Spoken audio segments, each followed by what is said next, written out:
Welcome to আর রান্নাঘর। বন্ধুরা, আজকের রেসিপি কাঁচা আমের প্লাস্টিক চাটনি। এই চাটনি আমরা অনুষ্ঠান বাড়িতেই খেয়ে থাকি। আজকে সেই চাটনি বাড়িতে করে দেখলাম। প্রথমে দেখুন, কাঁচা আম স্লাইস করে পাতলা পাতলা করে কেটে নিয়েছি। খুব বেশি মোটা কাটলে হবে না, ধুয়ে পরিষ্কার করে নিয়েছি। আর এখানে নিয়ে নিলাম 1 বাটি চিনি। চিনির মধ্যে আমি 1.5 বাটি জল দিয়ে দিলাম। সাথে সাথে দিয়ে দিচ্ছি 1 চামচ মৌরি এবং বেশ কিছুটা কাজু বাদাম। কাজু বাদামের সাথে দিয়ে দেব আরও কিছুটা কিশমিশ। কোনো তেল ব্যবহার হবে না এই চাটনিতে। এবার যে আমগুলো ধুয়ে পরিষ্কার করে রেখেছি সেই আমগুলো দিয়ে দিলাম। দেওয়ার পর দিলাম স্বাদ মতো লবণ।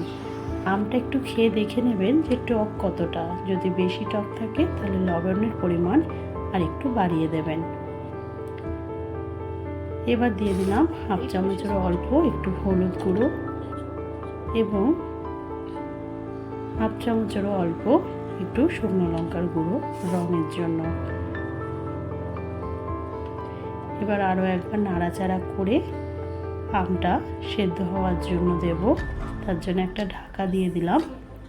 মাঝে মাঝে একটু নেড়ে দিতে হবে এবং ঢাকনা খুলে দেখতেও হবে সেদ্ধ হয়েছে কিনা।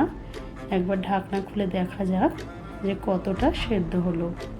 দেখেই বুঝতে পারছেন বেশ খানিকটা সেদ্ধ হয়েছে। 70% মতো সেদ্ধ হয়ে গেছে, তবে আরও কিছুটা সেদ্ধ হতে দিতে হবে। আরও একবার নাড়াচাড়া করে নিয়ে আমি আরেকবার এর জন্য ঢাকা দেব, যাতে আমগুলো কমপ্লিট একদম সেদ্ধ হয়ে যায়।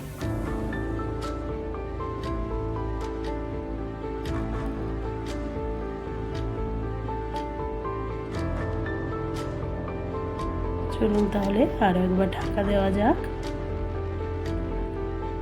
মাঝে মাঝে এই মুহূর্তে আমি মাঝে মাঝে ঢাকনা খুলে নাড়াচাড়া করে দিয়েছিলাম, কিন্তু ভিডিও লং হয়ে যাওয়ার জন্য আর দেখালাম না।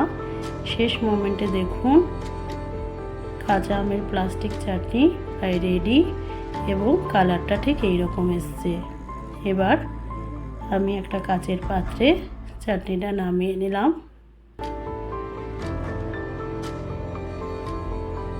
দেখতেও খুব সুন্দর হয়েছে এবং টেস্টও খুব সুন্দর হয়েছে। এই চাটনিটা দেখছেন, এটা ঠান্ডা হয়ে যাওয়ার পর জমে গেছে। আপনারাও এইভাবে করে দেখুন। ভালো থাকবেন, সুস্থ